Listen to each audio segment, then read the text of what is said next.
My son refused to pay $2,800 for my heart surgery while buying a $90,000 sports car. Then a complete stranger walked into my hospital room.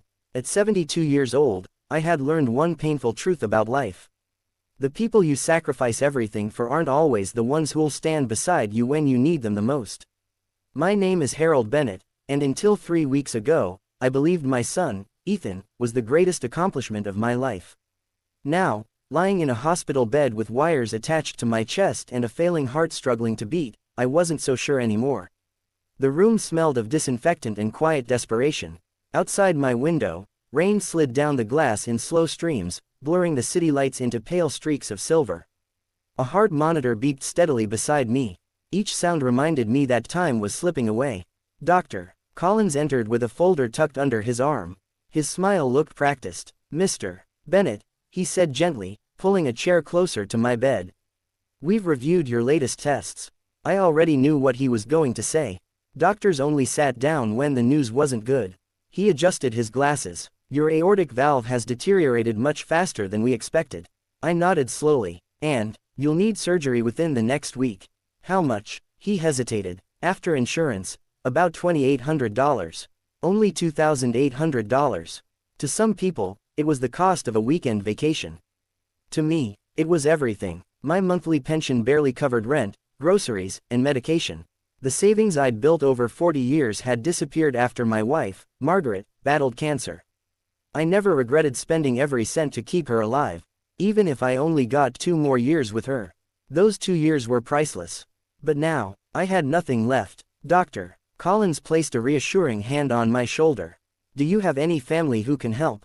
"Family?" I smiled bitterly. "I have a son. Then maybe I'll call him." Ethan answered on the 3rd ring. "Dad." His voice sounded distracted. Music blasted somewhere in the background. "You busy?" "Kind of. I need surgery." Silence. "What happened?" "My heart." Another pause. "The insurance doesn't cover everything." "How much?" $2,800. I hated saying it. Every word felt heavier than the last. He sighed. "Dad, I wouldn't ask unless it was serious." "I know, but things are tight." "Tight? You know, expenses." I stared at the ceiling. "Ethan." "Yeah, are you saying you can't help?" "It's complicated." "No," I whispered. "It's actually very simple. You either can, or you can't." He rubbed his forehead loudly enough for me to hear through the phone. "I really don't have that kind of cash right now." I closed my eyes. "Okay, I'll figure something out. Thanks for understanding." The line went dead. "No, I love you." "No, I'll come see you." Nothing. Just silence. That evening, my nurse, Maria, noticed I hadn't touched my dinner. "You should eat." "I'm not hungry." She sat beside me. "You called your family." "My son. And he can't afford to help." She frowned. "I'm sorry." I forced a smile. "It's all right." It wasn't. But what else could I say? The next afternoon, I reached for the television remote. A local business channel was playing. Then, everything inside me froze. A reporter stood outside an exotic car dealership. Local entrepreneur Ethan Bennett celebrated the purchase of his brand new $90,000 Italian sports car today. The camera turned. There he was, my son, laughing, holding a giant red ribbon, sliding into a gleaming red sports car. The reporter asked, "What made you decide to splurge?" Ethan laughed. "You only live once." The words echoed inside my head. You only live once. I slowly lowered the remote. 24 hours earlier, he couldn't spare $2,800 to save my life. Today, he spent $90,000 on a car. My hands began to shake. Not because of my heart. Because something inside me finally broke. Maria rushed in. "Mr. Bennett." I didn't realize tears were running down my face. She turned toward the television. Then looked back at me. She understood immediately. Without saying a word, she switched the TV off. "I'm so sorry," I whispered. "I sold my motorcycle so he could go to college." She squeezed my hand. "I worked double shifts. I skipped meals. I wore the same winter coat for 15 years.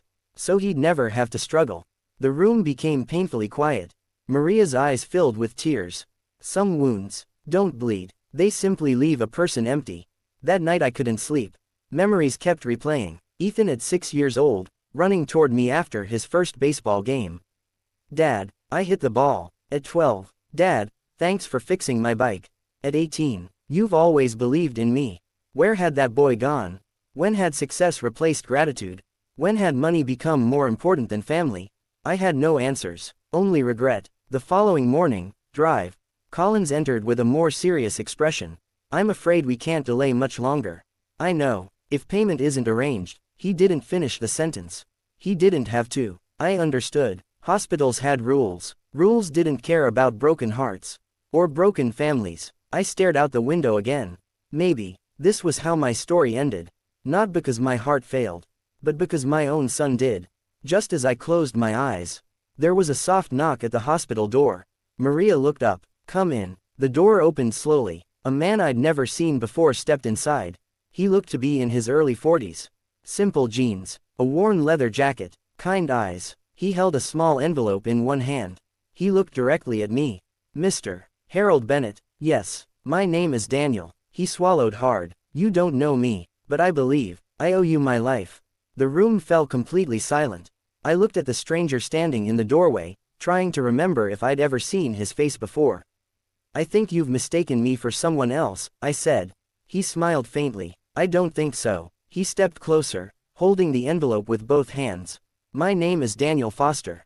25 years ago, you probably knew me as Danny. I searched my memory. The name stirred something, but it was buried beneath decades of life. I'm sorry, I admitted. I don't remember. Daniel nodded. I wouldn't expect you to. He pulled up a chair beside my bed. I was 14 years old. My mother had just died. My father was in prison. I was living in my car behind the grocery store where you worked. Suddenly, a faded memory flashed across my mind. A skinny teenage boy, dirty sneakers, a torn backpack, always pretending to shop but never buying anything. You, I whispered. Daniel smiled. You caught me stealing bread. The memory returned with startling clarity. The store manager had demanded the police. Instead, I'd asked the frightened teenager one simple question. When was the last time you ate? The boy had burst into tears. I bought you dinner, I said quietly. Daniel laughed through moist eyes. You bought me dinner every night for almost 2 months. I remembered now. Every evening after work, we'd sit at a small diner across the street. He never ordered much, just a burger and fries. Sometimes a milkshake if I insisted. You told me something I'll never forget, Daniel said. I frowned. What did I say? He smiled. You said, being hungry doesn't make you a thief. Giving up on yourself will. I stared at him in disbelief. I said that. You did. He reached into his wallet and carefully unfolded an old, faded receipt. It was yellow with age. On the back, in my handwriting, were the words, "One day, help someone else the way someone helped you." My eyes filled with tears. I carried this every single day. Daniel continued. You also paid for my GED classes. You helped me apply for community college. You wrote my first recommendation letter. I shook my head slowly.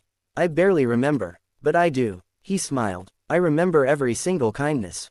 Maria quietly wiped a tear from her cheek. So what happened after that? She asked. Daniel leaned back. I worked hard. I earned a scholarship. I became an engineer. A few years later, I started my own construction company. I blinked. The Foster Group. He nodded. The same one. I nearly laughed in disbelief. The Foster Group was one of the largest construction companies in the state. You own that. I do. He looked at me warmly. And none of it would have happened without you. I shook my head. No, you built your own life. You simply reminded me I was worth saving. Daniel placed the envelope gently on my blanket. I heard about your surgery this morning. How? A nurse recognized your name. She volunteers at one of my charities. My assistant called the hospital immediately. I looked down at the envelope. Inside was a cashier's check. Not for $2,800. Not for $10,000. It was for $100,000. I stared at the number, convinced my tired eyes were playing tricks on me. Daniel, I can't accept this. Yes, you can. It's too much. He smiled. You once spent about $40 feeding a hungry kid. Adjusted for inflation, he chuckled. I still owe you. I laughed for the first time in weeks. Then my laughter turned into tears. I never expected anything in return. I know. That's exactly why you deserve it. Doctor. Collins entered just then. He looked from Daniel to the check in stunned silence. Am I interrupting? Daniel stood. Doctor, I'd like to cover every medical expense Mr. Bennett has. The doctor's eyebrows shot up. Every expense, every single one. and if he needs rehabilitation afterward, I'll pay for that too. Doctor. Collins smiled. Well, I think we can schedule surgery immediately. For the first time since entering the hospital, hope returned. Later that evening, Daniel and I talked for hours. He showed me pictures of his wife and 2 daughters. He told me about the foundation he'd created for homeless teenagers. You inspired that too, he said. I smiled. I'm proud of you. No, he replied softly. I've been proud of you for 25 years. Meanwhile, across town, Ethan admired the reflection of his brand new sports car. His friends surrounded him. Man, this thing is insane. You finally made it. He grinned proudly. I earned every penny. His phone buzzed. It was a voicemail from Maria. Mr. Bennett, your father is scheduled for emergency heart surgery tomorrow morning. He really needs family with him. Please come. Ethan sighed. His friend noticed. Everything okay? My dad. What happened? He needs surgery. So go. Ethan glanced at his car. I've got dinner reservations. His friend looked uncomfortable. Dude, it's one night. I'll visit later. He slipped the phone back into his pocket. The engine roared to life, and the bright red sports car disappeared into the night. While, back at the hospital, a complete stranger sat beside an old man who had once changed his life with nothing more than kindness. The surgery was scheduled for 7 o'clock the next morning. I barely slept, not because I was afraid of dying, but because my life had changed in less than 24 hours. Yesterday, I thought I would leave this world alone. Today, a man I had almost forgotten sat beside my bed, refusing to let that happen. At 6:15 a.m., Daniel returned carrying 2 cups of coffee. I figured you couldn't drink this, he joked, holding one up, so I'll have both. I laughed. You're still terrible at jokes. I learned from the best. For a moment, the hospital room felt less like a place of fear and more like a living room shared by old friends. Dr. Collins walked in with the surgical team. Mr. Bennett, he said, everything is ready. Daniel stood and placed a hand on my shoulder. When you wake up, he said, I'll be right here. I looked at him with watery eyes. You don't have to do this. He smiled. I know. That's why I'm doing it. The operating room was cold and bright. Machines hummed around me. The anesthesiologist adjusted my IV. Count backward from 10, 10, 9. By the time I reached 7, the world faded into darkness. Nearly 5 hours later, I slowly opened my eyes. Everything was blurry. Voices echoed in the distance. Then I heard one voice clearly. He's waking up. Daniel. I turned my head. He hadn't left. The surgery had been successful. Dr. Collins smiled. It went perfectly. You've been given a second chance, Mr. Bennett. For the first time in months, I took a deep breath without pain. 3 days later, I was moved to a recovery room. Daniel visited every morning. He brought newspapers, crossword puzzles, and terrible jokes. The nurses adored him. One afternoon, Maria walked in carrying flowers. You've got another visitor. I looked toward the door. Ethan. He stood awkwardly in an expensive suit, car keys spinning around his finger. He looked uncomfortable. Dad. I nodded politely. Hello, Ethan. Daniel quietly stood. I'll give you two some privacy. As he walked past, Ethan glanced at him. Who are you? Daniel answered calmly. A friend. Then he left. Silence filled the room. Ethan finally spoke. I heard your surgery went well. It did. I'm glad. Another long silence. So, I've been busy. I noticed. His eyes shifted. What does that mean? I looked at him. I saw the interview. His face lost color. You saw the sports car. He looked away. Dad, I can explain. Can you? I already signed the loan papers. I couldn't cancel them. I didn't raise my voice.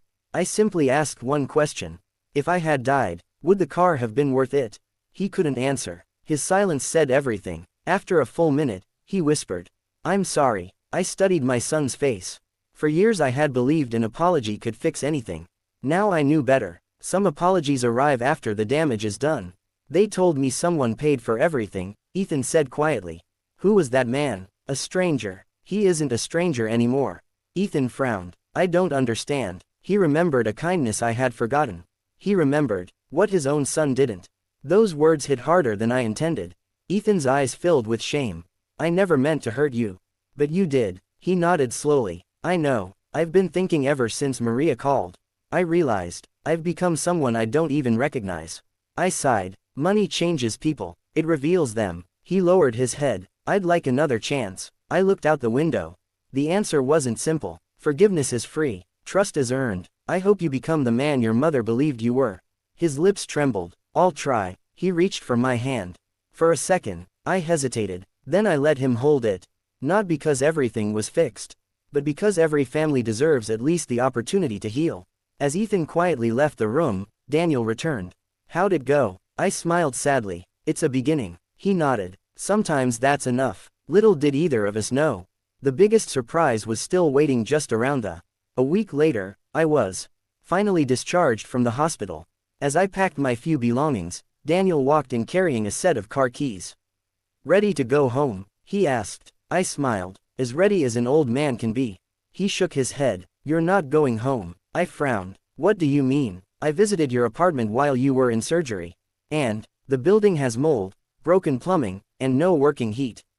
It isn't safe. I sighed. It's all I can afford. Daniel smiled. Not anymore. He drove me across town to a quiet neighborhood lined with oak trees. We stopped in front of a beautiful one-story brick house with a small porch and a garden already blooming with roses. I stared in disbelief. Daniel, whose house is this? He handed me the keys. It's yours. I almost laughed. Very funny. I'm serious. My hands began to shake. I can't accept a house. You accepted my friendship. Accept this too. I looked at him with tears in my eyes. Why? He smiled. Because 25 years ago, one man believed a homeless teenager deserved a future. I'm simply making sure that man has one too. The following weekend, Daniel invited me to speak at his foundation for homeless teenagers. More than 200 young people filled the auditorium. I stood nervously behind the podium. I never imagined I'd be giving a speech at my age. I began. A few people laughed. I spent most of my life believing success meant earning more money. I paused, but I learned something much more valuable. The greatest investment you'll ever make is in another human being. You may never know how far one act of kindness can travel. I glanced toward Daniel. Sometimes a sandwich becomes a business. A conversation becomes hope, and a little compassion comes back to save your own life. The audience rose to their feet in applause. Daniel's daughters hugged me afterward. They had started calling me Grandpa Harold. For the first time since Margaret passed away, the loneliness began to fade. Meanwhile, Ethan's life was changing too. The sports car that had once made him feel successful now sat untouched in his garage. Every time he looked at it, he remembered the phone call he almost ignored. One afternoon, he knocked on my door. I sold the car, he said. I looked surprised. You did? He nodded. I lost money on it. But that's okay. He handed me an envelope. Inside was a check, $50,000. I know you don't need it now, but I'd like to help Daniel's foundation. In Mom's memory. I smiled. She would have liked that. Over the next year, Ethan began volunteering every Saturday. He mentored teenagers who had grown up without parents. He listened to their stories. He shared his own mistakes. He slowly became the man I had hoped he would be. Not overnight, but one choice at a time. 2 years later, the foundation celebrated its 25th anniversary. Daniel stepped onto the stage. I'd like to introduce the man who changed my life. The spotlight found me sitting in the front row. The audience applauded. I walked to the microphone. I'm not a hero, I said. I'm just someone who believed every person deserves another chance. I looked toward Ethan, who was sitting beside Daniel's family. Then I smiled. And sometimes, the people who need that second chance the most are our own children. Ethan wiped away a tear. After the ceremony, he wrapped his arms around me. I'm sorry for who I was. I hugged him tightly. I'm proud of who you're becoming. Those words meant more to him than any inheritance ever could. Several years later, when I peacefully passed away at the age of 81, my attorney gathered everyone for the reading of my will. Daniel sat beside his wife. Ethan sat quietly across the table. The attorney opened the final letter I had written. If you're hearing this, my journey is over. People often think wealth is measured in dollars. It isn't. Real wealth is measured by the lives you've touched, the kindness you've shared, and the forgiveness you've chosen. Daniel, you reminded me that goodness always finds its way home. Ethan, never measure your life by what you own. Measure it by the people who would stand beside your hospital bed when you have nothing left. Take care of each other. That's the greatest inheritance I could ever leave. The room was silent. Then Ethan quietly stood, walked over to Daniel, and held out his hand. No, Daniel said gently. Instead of shaking it, he embraced him. Two men, connected by one old man's simple act of kindness. Outside, the sun broke through the clouds, and somewhere beyond what any of us could see, I like to believe Margaret was smiling. Because in the end, my heart didn't just save my life. It changed many others. 3 months after the ceremony, life had settled into a peaceful rhythm. Every Tuesday morning, I visited Daniel's youth center. The building buzzed with energy. Teenagers filled classrooms, learning everything from carpentry and coding to cooking and financial planning. Daniel believed every young person deserved not only a second chance but also the skills to build a future. I believed the same. One afternoon, a shy 17-year-old named Lucas knocked on my office door. "Mr. Bennett, come in." He stood nervously, clutching a folder. "I've been accepted into college." "That's wonderful, but I can't afford the first semester." His words reminded me of Daniel all those years ago. I smiled. "Sit down." For the next hour, we filled out scholarship applications together. Daniel later walked in and laughed. "I see you've started doing what you once did for me." I smiled. Kindness isn't meant to stop with one person. Meanwhile, Ethan kept every promise he had made. He sold more than just the sports car. He downsized his luxury apartment. He donated expensive watches, designer furniture, and thousands of dollars to the foundation. But the biggest change wasn't financial. It was personal. Every Saturday morning, he arrived before everyone else. He swept the floors. He served breakfast. He listened to teenagers who had no one else to talk to. One day a young boy asked him, "Why do you volunteer here?" Ethan paused. "Because someone once forgave me when I didn't deserve it." Months later, Daniel invited me to attend the groundbreaking ceremony for a brand new youth center. Hundreds of people gathered. The mayor stepped onto the stage. "We're honored to announce that this building will officially be named." He smiled toward me. "The Harold Bennett Hope Center." For a moment, I couldn't breathe. The audience erupted into applause. Daniel handed me a small plaque. It read, "One act of kindness can change generations." Tears blurred my vision. "I don't deserve this." Daniel shook his head. "You taught me that heroes don't wear medals. They simply show up when someone needs them." The crowd stood for nearly a full minute. Even the construction workers applauded. I looked toward Ethan. He wasn't clapping. He was crying. After the ceremony, he hugged me tighter than he ever had before. "I'm proud to be your son." Those were the words I had waited years to hear. I smiled. "I've always been proud to be your father." The opening day of the Harold Bennett Hope Center became one of the happiest days of my life. Children laughed in the courtyard while volunteers served hot meals.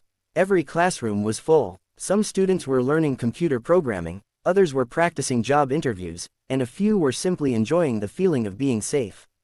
Daniel walked beside me with a proud smile. "Do you remember what you told me 25 years ago?" I laughed. "I've said a lot of things in my life." "You said, never let your past decide your future." I smiled. "I guess I needed that reminder as much as you did." As the months passed, Ethan became one of the foundation's most dedicated volunteers. He wasn't there because people praised him. He was there because guilt had slowly turned into purpose. One Saturday, he met a 16-year-old boy named Noah. Noah had recently lost his mother and refused to speak to anyone. Every volunteer had tried. Every counselor had tried. Finally, Ethan sat beside him in silence. After nearly 20 minutes, Noah asked quietly, "Did you ever disappoint someone you loved?" Ethan looked down. "Yes, worse than you can imagine." "What happened?" "I almost lost my father because I cared more about money than family." Noah stared at him. "What did you do?" I admitted I was wrong. "Then I spent every day trying to become someone he could be proud of." For the first time in weeks, Noah smiled. That conversation marked the beginning of a friendship that changed both of their lives. A year later, the foundation had expanded into 3 cities. Thousands of young people had received scholarships, housing assistance, and career training. Reporters often interviewed Daniel about his success. Every single time, he ended the interview the same way. "This organization exists because one grocery store employee bought dinner for a hungry teenager." He never forgot where it all began. One autumn evening, Ethan invited me to dinner. It wasn't at an expensive restaurant. It was the small neighborhood diner where I had first met Daniel decades earlier. As we sat in the same booth, Ethan slid an old photograph across the table. It showed me holding him on my shoulders when he was 5 years old. "I found this in Mom's photo album," he said. I realized something. "What?" "I spent years chasing a future. And forgot the man who gave me one." I reached across the table and squeezed his hand. We can't change yesterday, but we can decide what tomorrow looks like. He nodded. I finally understand. That Christmas, the Hope Center hosted its largest celebration ever. More than 500 families attended. Every child received a warm winter coat, books, and gifts. As I watched children laughing around the Christmas tree, Daniel stood beside me. You know, he said, people keep calling this my foundation. I smiled. It is. He shook his head. No, it started the day you chose kindness over judgment. Without that choice, none of this would exist. Late that evening, as the celebration came to an end, a young volunteer approached me. She couldn't have been more than 18. Mr. Bennett, yes, I just wanted to thank you. For what? My father grew up in Daniel's first youth program. He turned his life around. He raised me to believe that one good deed can echo for generations. She smiled. I guess, I'm one of those echoes. I stood speechless. Sometimes the greatest rewards don't come as money. They come as proof that love and kindness continue long after we've forgotten the moment we gave them. I looked around the room. Daniel was laughing with his daughters. Ethan was helping children carry presents to their parents. The hall was filled with hope. Years earlier, I thought my story would end alone in a hospital bed because my son chose a sports car over my heart surgery. Instead, it became the beginning of a legacy that changed countless lives. I finally understood something Margaret had always believed. 5 years passed. The Harold Bennett Hope Center had grown into a nationwide network with locations across several states. Thousands of teenagers had received scholarships, job training, counseling, and a place to belong. Whenever reporters asked Daniel how it all started, he never mentioned business strategies or financial investments.